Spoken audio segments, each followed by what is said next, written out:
rFactor 2 was bizarre back in 2013. It's still bizarre in 2022. Some people swear by this game, whether it be as an offline racing sandbox or an online esports platform. I really don't understand what they're seeing in this product.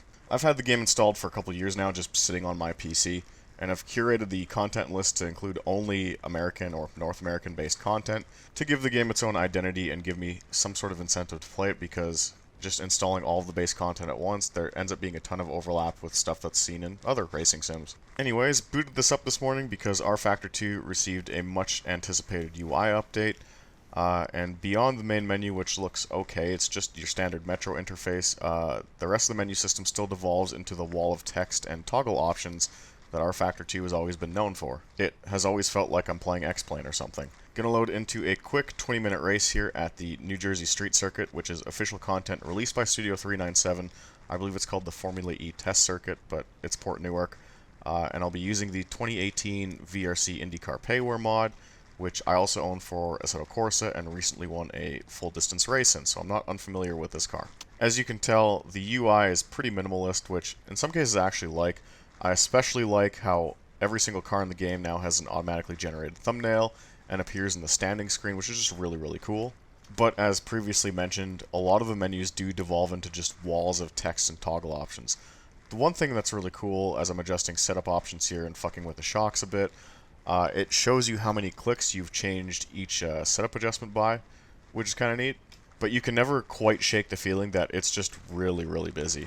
Having played both Race Room Racing Experience and a lot of NASCAR Legends over the past week or so, I really miss the artistic flair seen in both of those games. It's a bit jarring to come to just a plain gray and orange setup screen. Out on track, game looks pretty good. Heads-up display is a bit dated, but, you know, what matters is what actually happens out on the track, and this gets pretty ugly. Check out this AI car turning left into the wall in front of me before he goes through the chicane. Comes out of the pits and within seconds is driving into a wall. So that's great, and obviously I'm kind of concerned about, why he's doing that, so I'm like, I'm not going to pass you. I'm just going to watch and see what happens here. And going into the rhythm section, he obliterates himself on that inside wall and destroys the car. So an AI car can't even complete its outlap in this game. We got bigger problems though. I go 3 more corners and there's a front wing just laying in the middle of the track, and this is a problem. When I come around to the same corner just 1 lap later, I end up getting shown a local yellow flag and come up on an AI car that has very clearly recovered from spinning out completely and is just getting going again. So I go and check the replay and try and find out what the hell happened, and while the Ryan Hunter Ray car makes it past the corner of death, he actually doesn't get much further, completely spins out, discover there's another car also parked in that same corner, and then when he tries to turn around and get going again, he just noses into the wall, which is fantastic. So, what happened to the green car? Well, it's literally the same thing.